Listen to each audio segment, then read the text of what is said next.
A Hilton resort charge for $1,200. I don't remember booking any vacation. The credit card statement sat on our kitchen counter, right next to my morning coffee. I'd been married to Robert for 34 years, and in all that time, I'd never seen charges like these. Spa treatments, luxury accommodations, romantic dinner reservations, all at the Seaside Hilton, 3 hours north of our home in Charlotte.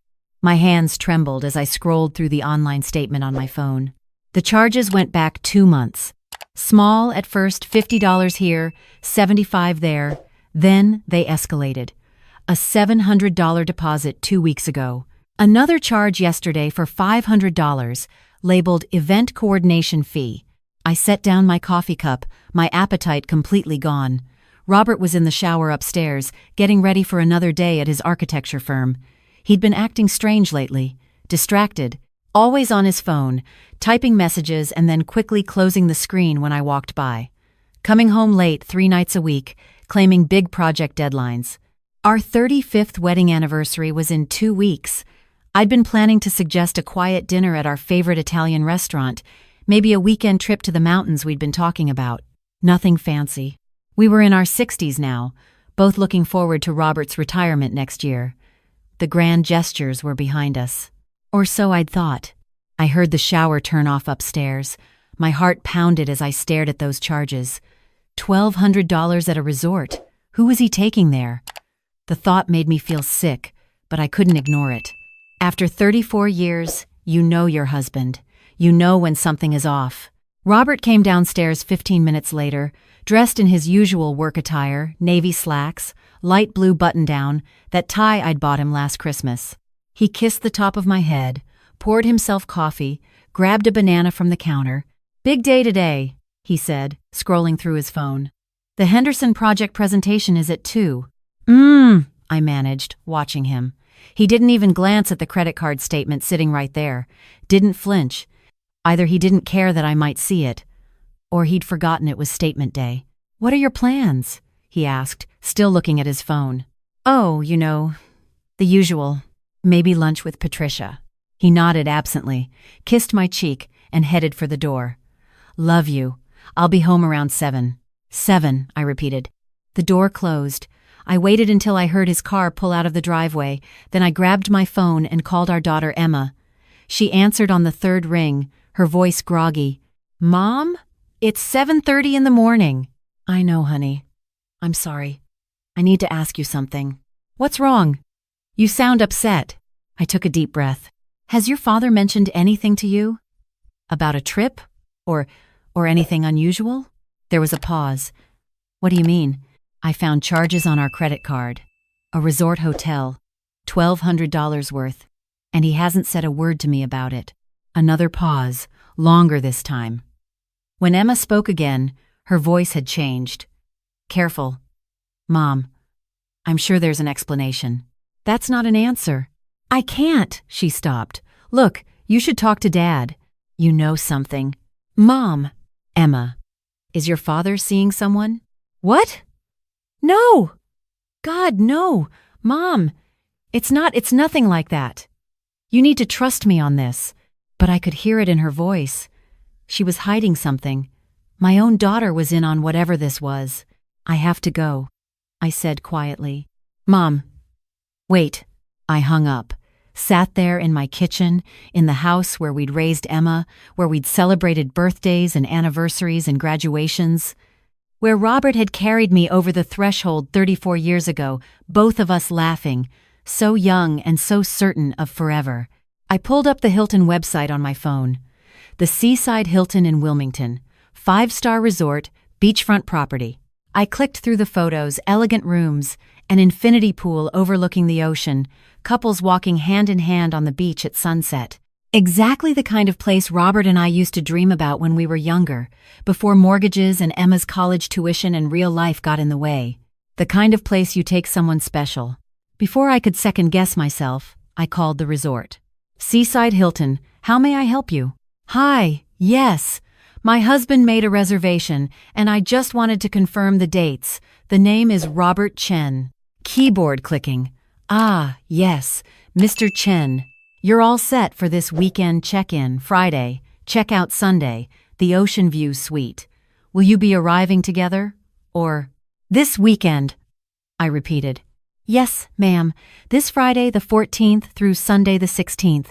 Is there anything you'd like to add to the reservation? We have a special on couples spa packages. I felt dizzy.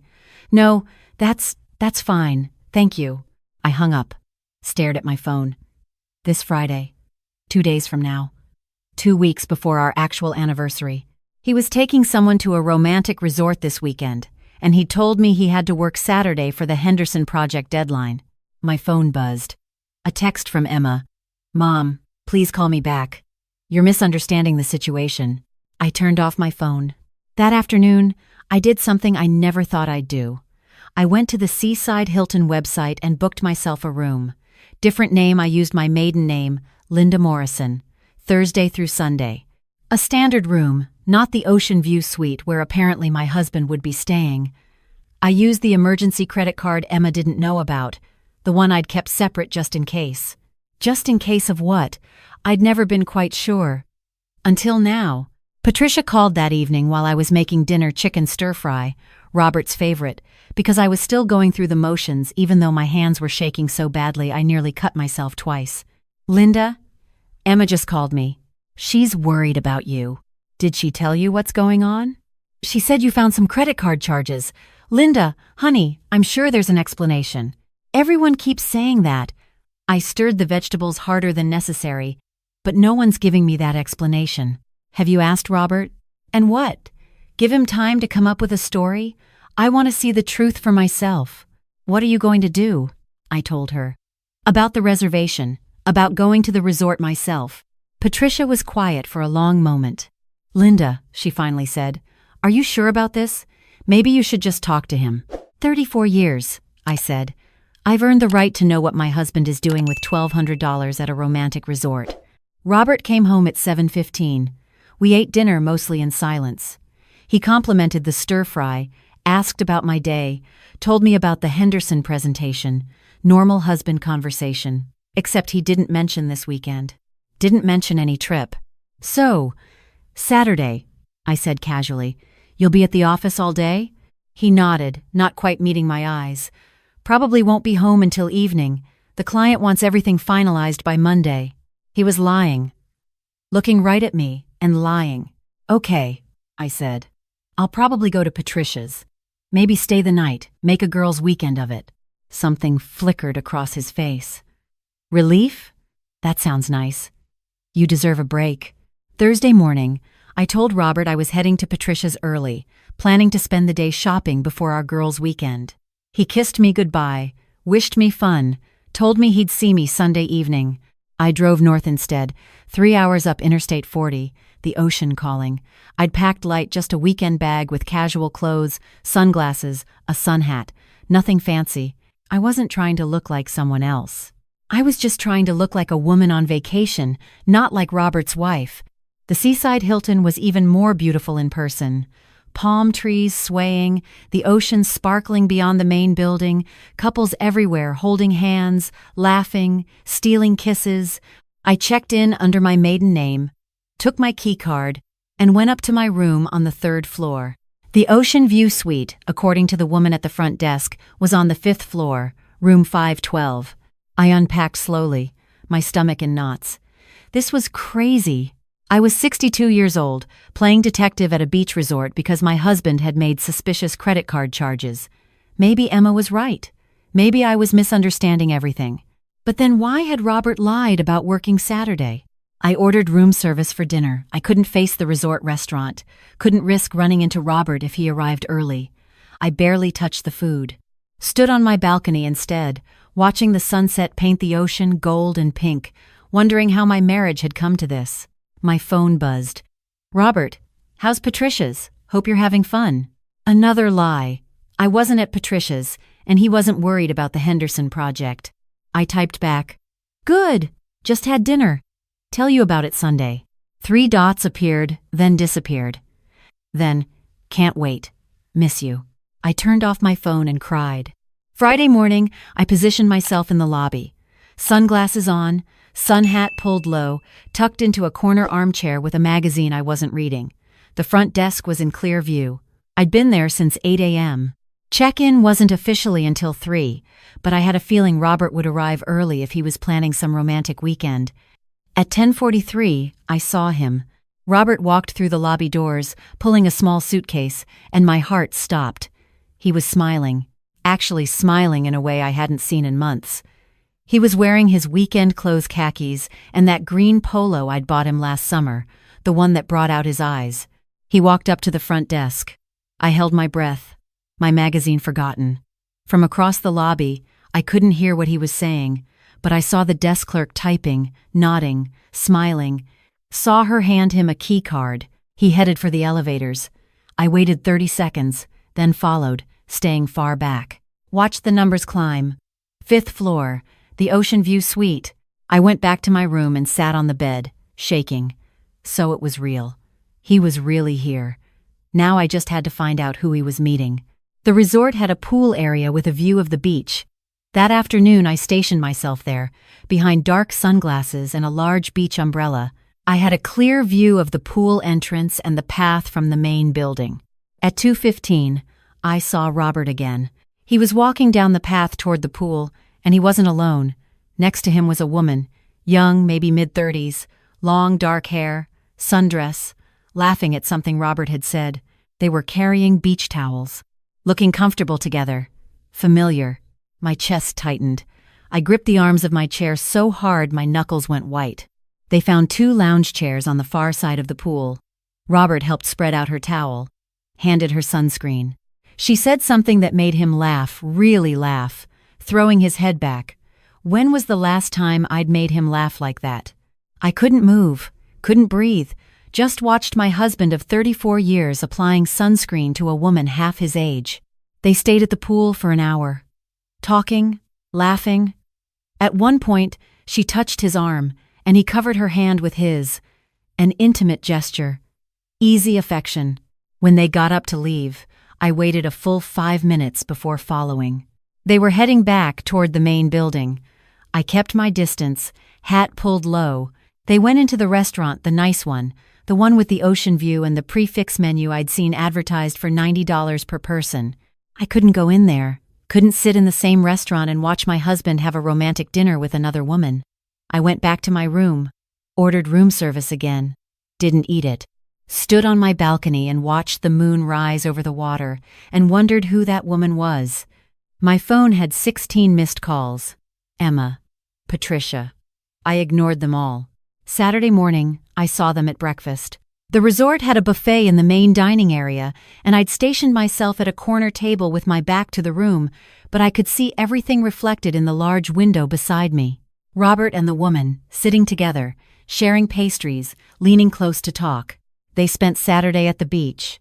I watched from my balcony. I had a side view of the beach area, could see the rows of umbrellas and chairs. Robert and his companion were easy to spot. He'd rented one of the premium cabanas, the kind with curtains for privacy. At 4 in the afternoon, I saw them heading back inside. I gave them a 10-minute head start, then went down to the lobby. Asked the concierge, as casually as I could, if there were any events happening at the resort this weekend. "Oh, yes," she said brightly.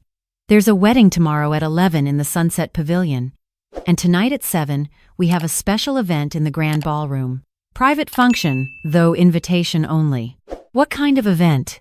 She glanced at her computer screen. "Looks like a vow renewal ceremony." How lovely. Celebrating 35 years of marriage. Everything stopped. The noise of the lobby, the sound of the ocean, my own heartbeat. 35 years? Yes. Mr. Chen arranged the whole thing. So romantic. I stood there, unable to speak. The concierge smiled at me expectantly. Thank you, I managed, and walked away on shaky legs. A vow renewal ceremony. Robert had planned a vow renewal ceremony for our 35th anniversary, and he'd invited who? That young woman? None of this made sense. I went back to my room, sat on the bed, stared at the wall. At 6:30, I made a decision. I changed into the one nice dress I'd packed, navy blue, simple, elegant, the pearls Robert had given me for our 20th anniversary. I fixed my hair, put on lipstick, took off the sunglasses and hat.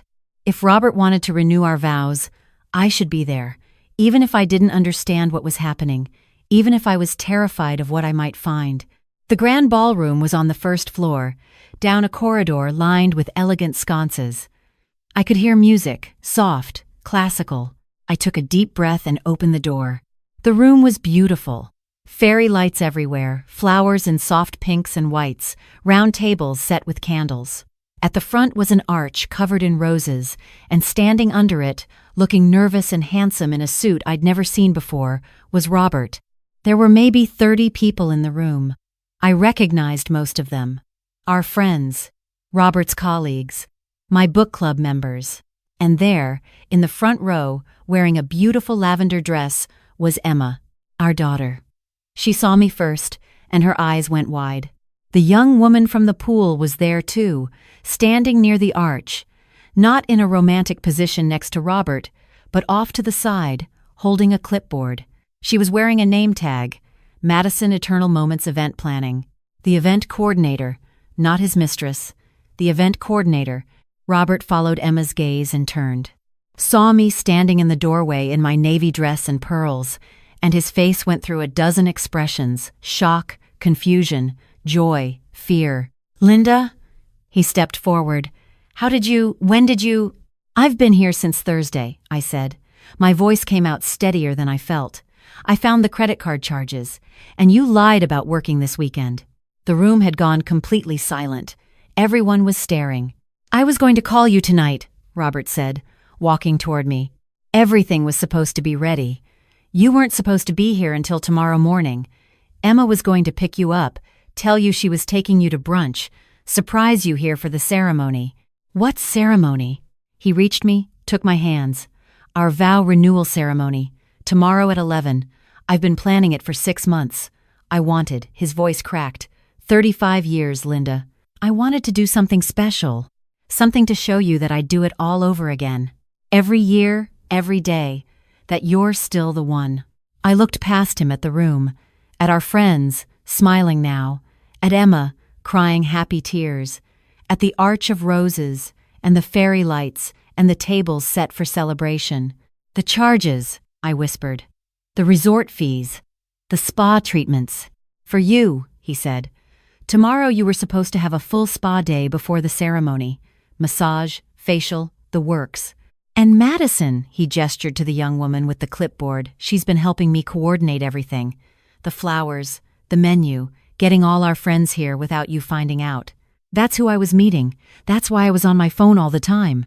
The Henderson project, finished 3 weeks ago. I've been using it as an excuse to work with Madison on the details." He cupped my face in his hands. "Linda, I'm sorry.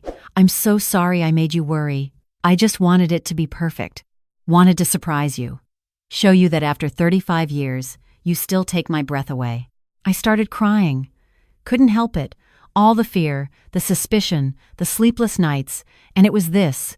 It was always this Robert loving me, trying to make me happy, planning something beautiful. "I thought you were having an affair," I sobbed. "I thought—" "Never," he said fiercely.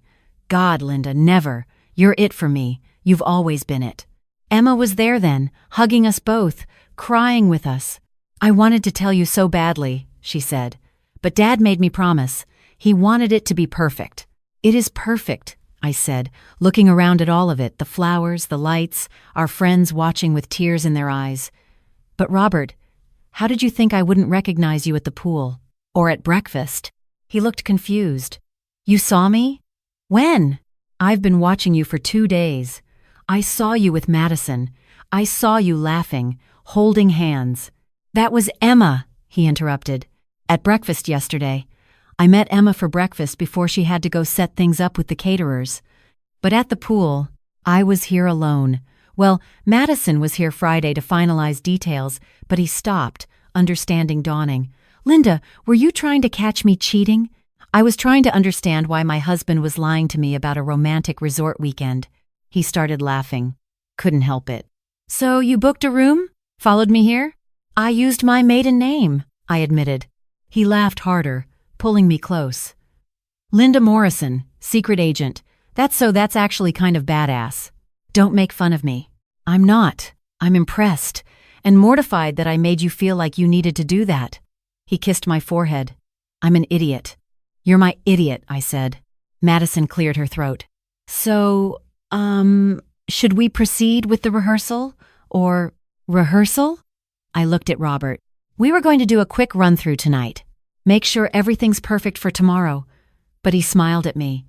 Why don't we just do the real thing instead? Everyone's here. You're here. You're wearing your pearls. I'm not ready. I haven't. I need to prepare. I need a better dress, and… Linda. He took both my hands. I don't need a perfect ceremony. I just need you. Right here, right now, telling me you'll keep choosing me. Keep choosing us. I looked around the room. At Emma, smiling through her tears. At Patricia, because of course Patricia was here, had been in on this the whole time. At all our friends who'd driven hours to celebrate with us. Okay, I whispered. Madison, it turned out, was very good at her job. In 15 minutes, she'd rearranged everything, got the minister who'd apparently been waiting in a side room to take his place under the arch, organized the music, even found a bouquet for me to hold. Emma stood beside me as my maid of honor, just like she'd done at our original wedding 35 years ago when she was a baby in my arms for the photos. Robert's best friend, Mark, stood beside him. And then Robert and I were standing under that arch of roses, holding hands, and the minister was talking about love and commitment and choosing each other every day. Linda, Robert said when it was his turn to speak, I know I messed this up. I know I made you worry, and I'm sorry.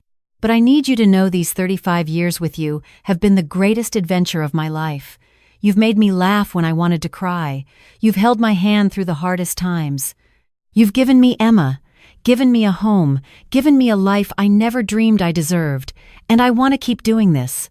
I want 35 more years, 70 more, if we're lucky. I want to grow old with you, retire with you, watch sunsets with you.